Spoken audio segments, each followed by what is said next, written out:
Greetings, Keishlings. Keishan Prime here with another One Punch Man Power Up video. Today we are doing Fubuki, aka Blizzard of Hell, B class, rank 1 hero. And yeah, with all my power up videos, I do like equipment, general power up concepts, and super moves. And to kick off equipment, we have the Drill Shell necklace. It's an expensive looking necklace to go along with her more high-end fashion sense, you know, like the fur coat, and she's already got like that pearl necklace kind of deal going on. But this is more cost-effective because it's constructed of high-quality steel drill bits. Their function will be elaborated on later. Next up, we have the drill shell earrings. Similar concept, but earrings.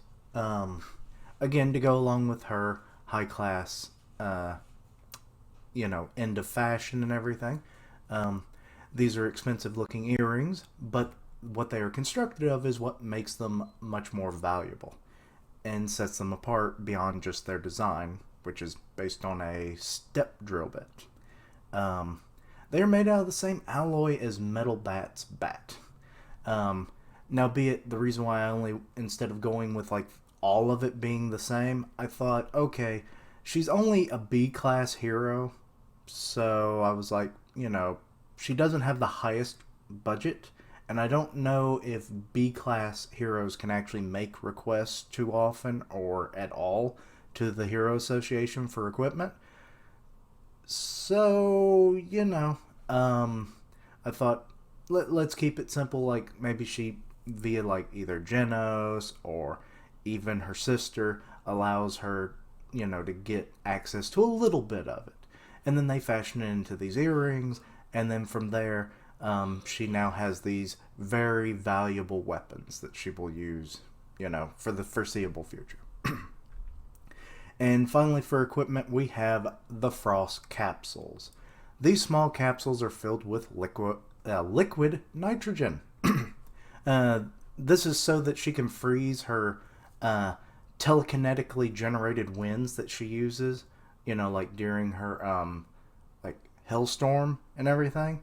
So I thought that would be a cool, way she could like freeze her opponents to the ground and then whip up the winds and then freeze, the winds further, that kind of deal. But well, more on that again later. Next up, for general power-up concepts, we have extrasensory training. Now, taking into the fact that she already has like a very base level where she can like sense, she can sense like Tatsumaki, her power, when she focuses real hard, so it's a lot more of a strain. So, and that's from, various distances. I figure if she could refine that, it would take the edge off of the difficulty, but then it would also allow her to like maybe locate other people, so she can kind of like map out where they are and maybe more strategic value there, or maybe to locate targets that she's trying to fight, and with her sensory ability, she would know who are friends and foes. So it's like, okay, there's 3 targets over here, like 3 kilometers to the west, kind of deal, And it's like, there's 2 allies coming in from the north, we're going to intercept. Things like that. So yeah, that's basically that in a nutshell. Next is telepathy. A common psychic power, so to be honest, it wouldn't be out of the realm of possibilities that her future training, which, to be honest, telepathy is like an advanced version of extrasensory, in my opinion, because like not only would you be able to sense people, you would also be able to talk to them mentally. So, and like I said, I just kind of see that as like the natural progression of extrasensory. So along the path of training that, she would be gaining telepathy potentially. So it, like I said, not only can she locate friends and foes alike, she can also communicate with them long distance, which then again, like I said, would give her more strategic value. She's a very intelligent character, so her using that knowledge and, like, say she starts reading people's minds, they give her information, she then formulates a plan using that intel and then distributes it to a group at large. So basically, think of like the Blizzard group before they were almost completely annihilated, um, or the new Fubuki group, as she's kind of going by now. Um, she could like organize them in a much more efficient way, even though they're mostly kind of standout people, because it's Saitama and all of them. So, but they would probably still value that regardless. And then just its unity, in the face of adversity and whatnot. Um, Next up is this one was actually inspired by the 123 One Punch podcast, so go check that on Grim Reaper's channel. It is cryokinesis. It started off as me misremembering that her Blizzard of Hell attack is actually not ice related, because I was like, oh, it's because she's the Blizzard group, so she like generates ice, and it's like, no, she doesn't. It's just wind and debris and stuff. But what if she did develop cryokinesis? Now, be it it's not an ability to be associated with like psychics and stuff, but who's to say? Maybe she could limit only like temperature, and then that would be effective enough. So like I could definitely see her using this like freezing a surface and then like freezing a target to the ground. So restraint. It gives her like some degree of weaponry because she could like make little bits of shrapnel for her various attacks and whatnot, or even equip people with like ice-based basic weapons or something. Give them something. And plus, it would just give more meaning to the fact that she's called or the head of the Blizzard group, right? So But next up is psychic enhancing surgery, or some other form of like maybe, sadly, like drug enhancements or something that she would use. This is similar to what was presumably done to Gearspur, because he wears that helmet, but once that helmet got destroyed, we found out that he has like a giant scar across his forehead, possibly meaning that he either was not originally a psychic or was a very weak one, and that was he had like brain surgery done to enhance it, what abilities he had to a higher degree, and then the helmet was to control that immense power that he showed off. So not completely, letting that go unnoticed. So it wouldn't surprise me if Fubuki, because how Tatsumaki is, just naturally powerful and she's always in her shadow, she might take that darker step to gaining, more power to make herself more equal with her older sister. But of course, this, like I said, this would just be so that she can increase her psychic power, but would also maybe unlock, like potential power-ups like the cryokinesis and telepathy and that kind of thing. But yeah. And finally, we have super moves. First up, we have the Psycho Cutter. This is based on the box cutter that she tried to attack Saitama with, which didn't go well. But it's based on that, but taking like her barrier creation, she makes like a psychic sword. Now imagine that scene. Still wouldn't work probably on Saitama, but would have been cooler nonetheless. Basically, it's like a little, like a lightsaber that she creates. Basically making a barrier around the blade and then extending it out while keeping an edge on one side so that it functions still as a sword. It would increase the box cutter's attack range and her overall attack power. And plus, because it's a barrier, it would have a lot more deflective and defensive capabilities as well.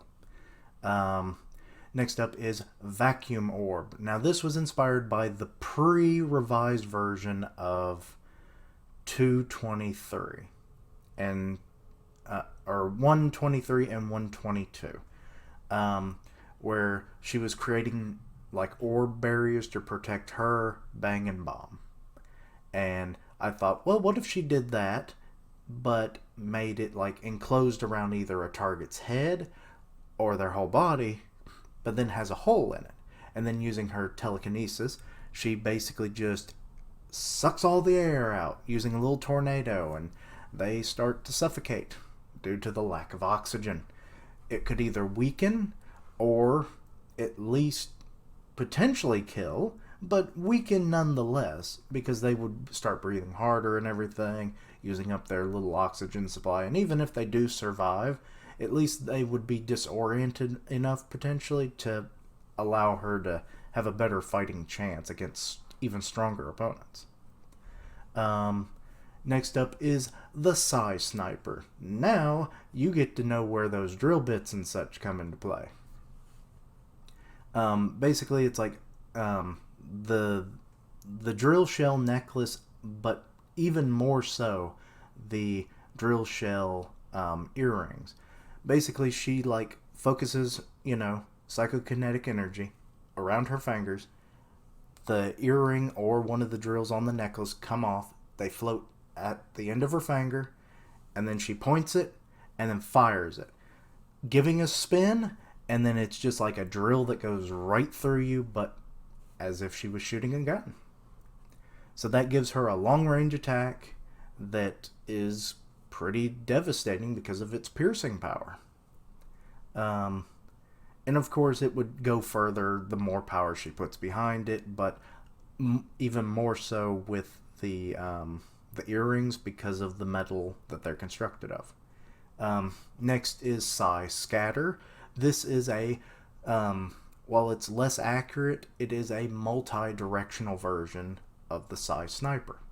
This would be using like all of her various pieces of equipment, but maybe just the necklace at minimum. But if not, she could use it with all of them and just kind of, instead of just focusing on her fingers, she just kind of like projects them around her and then sends them in all directions, spinning and cutting through, whatever monsters that may be surrounding her.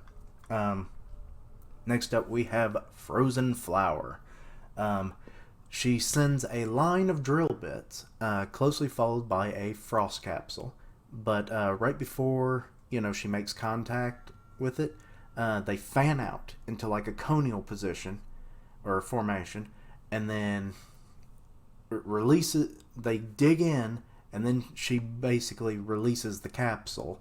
She crushes it with her powers, and then all the blood and viscera that's made now has been frozen solid into an ice sculpture. And a stronger version of this I call Blizzard Spring is just a wider version of that using more drill bits. And she could also supplement, like, if she has the cryokinesis, she could make like little shards of ice or pick up rock debris, whatever. And it just multiplies what she has available with her. And then it's just like you have the flower, but Blizzard Spring is like you're basically like, oh, spring has come, everyone. But then everything just, it's like covered in frost, and frozen solid. And finally, we have an upgraded version of her Hellstorm. I call it Helheim Storm, based on the the place in Norse mythology where everybody goes to the afterlife. One of the 9 realms, and yeah, it's basically hell, or the afterlife, but it's like frigidly frozen. So I thought, hey, it goes with her aesthetic, her name, and everything. So let's just go with it. It's a way stronger version of the Hellstorm, as I mentioned before. And just like with that attack, she creates a tornado around a target and then just destroys them with the wind whipping and slicing them with the debris. But you throw in a few frost capsules in there, it's freezing debris, it's chilling the wind, so it cuts harder because now it's being mixed with ice. And it's like she could freeze them maybe to the ground prior to this move. and it'll either freeze them to death, restrict them, or shred them to pieces. So, pick your poison. That's what Fubuki could do. But yeah, those are about all the ideas I think I had for Fubuki right now. I was really inspired based on her potential in 122 and 123, so I thought it was a good time to do maybe a Fubuki video just to, see what I could come up with, and I think I did okay. But let me know what you thought. Any ideas you think would be good for Fubuki in the future, and yeah. Anyway, I stream on Twitch. I'm a part of a couple podcasts, the One Punch podcast, as I mentioned before, on Grim Reaper's channel, and the weekly manga podcast that I co-host with Griever. So check out both their channels. Yeah. Follow me on my social media so that you know when things are going live, when things are going up on the channel.